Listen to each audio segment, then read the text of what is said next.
Okay, so today, I hope you can hear me because the gardener's out. I'm going to be installing this 12 volt panel to power the individual items in my camper. Now, this was less than £20 on Amazon.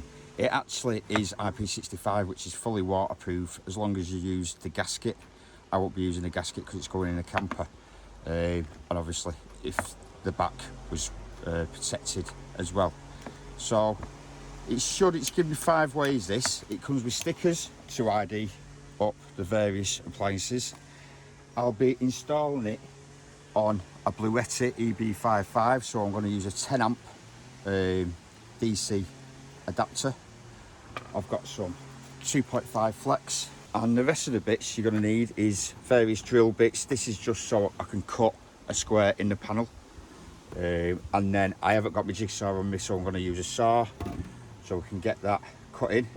Then got some flux, some solder, heat shrink, various sizes of heat shrink, a soldering iron, which was only, I think I picked it up for a tenner. Let's have a close look at this. These are obviously watertight. You've got your USB, you've got your 12 volt for your cigarette lighter, and on the back each one has their own fuse carrier, which has 10 amp fuses in. Now, depending on the rating of the appliance, I will probably drop some of these and put different size fuses in depending on the power rating of the appliance.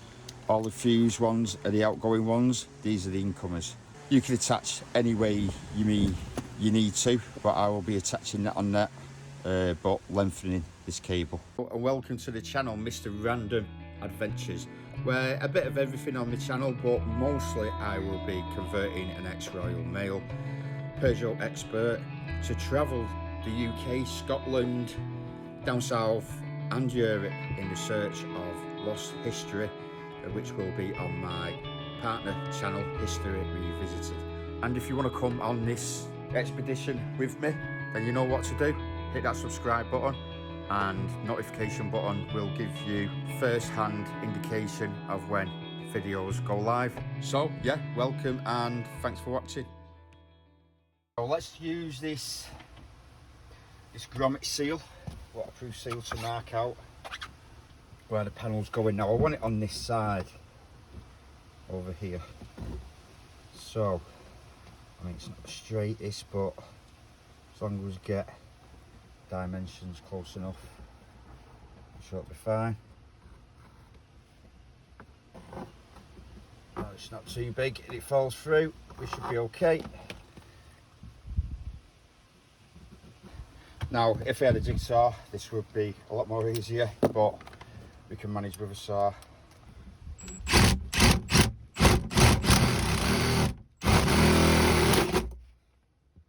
On there.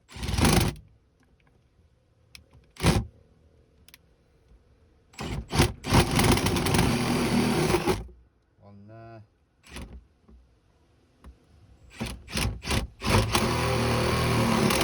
On there. And 4.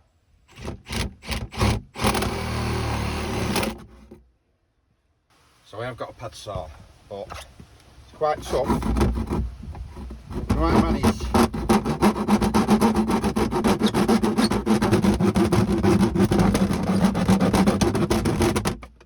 Right, so it's not pretty, but you know, needs be. Now let's just check before we go any further. That is going to sit in there, and we're going to be able to get the 4 screws, the corners, to mount it.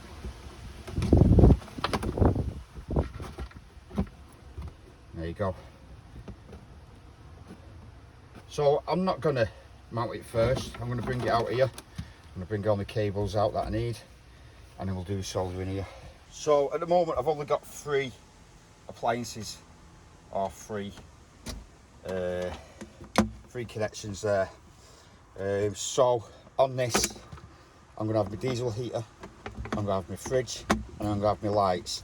After that I'm going to be adding, in the future I'm going to be adding a roof fan with a roof window, and the final one I'm not too sure about that. What else do we need? Well, it's a spare weight. I think you can get more than this, but if not, you could always have 2 panels anyway. So we'll get this soldered on. I'm just going to take this 12 volt adapter off. Quite simple, you can see. Now on these, the centre pin is always live, and then that's your earth pin or your neutral pin goes around the sides. So with some sleeving, I'm going to ID that up with red and black. I'll ID them first just so that I know what's what. So I know there that that longer one is the live. Get the right size heat shrink. So we'll pop that over there. Hopefully it'll stay on. We'll do the live first.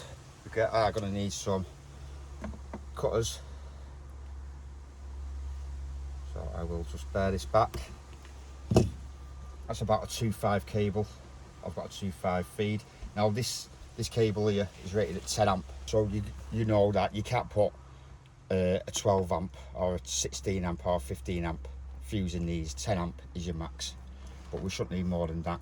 So it is a bit short, that one, but I will put that on the left hand side. So we need to bear that back as well, which is already bared back. Now let's see how many watts this takes off me Luetti. I haven't got a holder for this. I've got my fridge on as well, 19 watts to heat that up. Now I haven't got my holder for it, so I shall just put that on that Stanley knife until that heats up. And what we want to do, we want to get the flux. We want to get the flux in the copper of the cable, there and there. Just makes the solder get right into it and set better. Now we use solder joints on a car, not screw terminal. I mean, Wagos might work, but I want to do it this way because of vibration. A screw can come loose over time.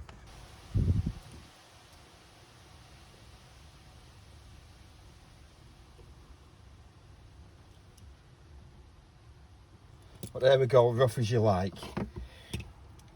Let's check that that's connected. Yeah, it's rough that, but that'll cover it. And then we'll need a lighter to seal this.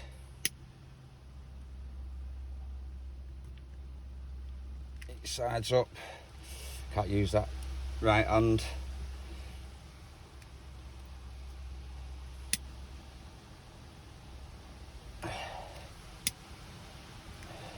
There we go. So that's the diesel heater. I'll carry on, I'll get the rest connected up. What I was saying about your rating, now this fridge has already got a fuse in there, which is probably a 5 amp fuse maybe. Because I've got a broken wrist and I can't actually feel anything in this hand, I can only just feel a bit of this hand. I can use this hand but I can't feel the tips. I am going to use a Wago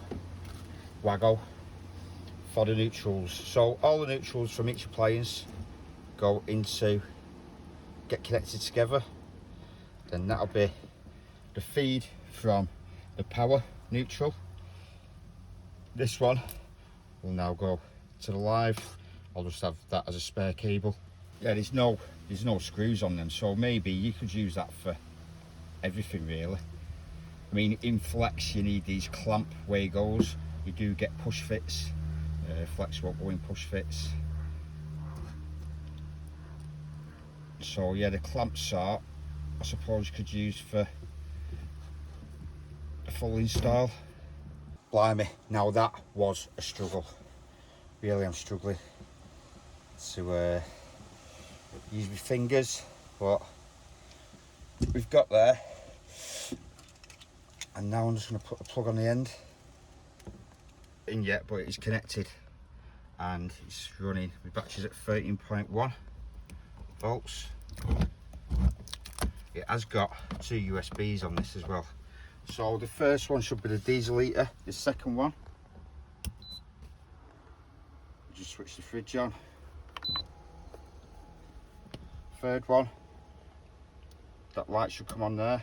Yep, lights. So I've got a secondary switch there for my light. And this one should be diesel heater, which is on there. So that's 3 wired in. And say I've got USB, which will be easier. I can charge off 12 volts instead of turning on my sockets there to use that. I can just use this now. They're all lit up in the dark. So the fridge says on the back 2.1 amp. So I've got some 5 amp fuses. I'm going to put a 5 amp for the fridge, a lot better than 10, and I'll probably put 5 amp in for the lights, and I'm going to check the diesel heater and make sure you've got the correct rating of fuse. That's your protection. You want the fuse going before the wire melts and causes problems with your appliances. So if it's helped you out, stick us a thumbs up, and yeah, see you on the next one. And welcome to the channel, Mr. Random Adventures, where a bit of everything on the channel, but mostly I will be converting an ex-Royal Mail Peugeot expert to travel the UK, Scotland, down south and Europe in the search of lost history, which will be on my partner channel, History Revisited. And if you want to come on this expedition with me, then you know what to do. Hit that subscribe button, and notification button will give you first-hand indication of when videos go live. So yeah, welcome and thanks for watching.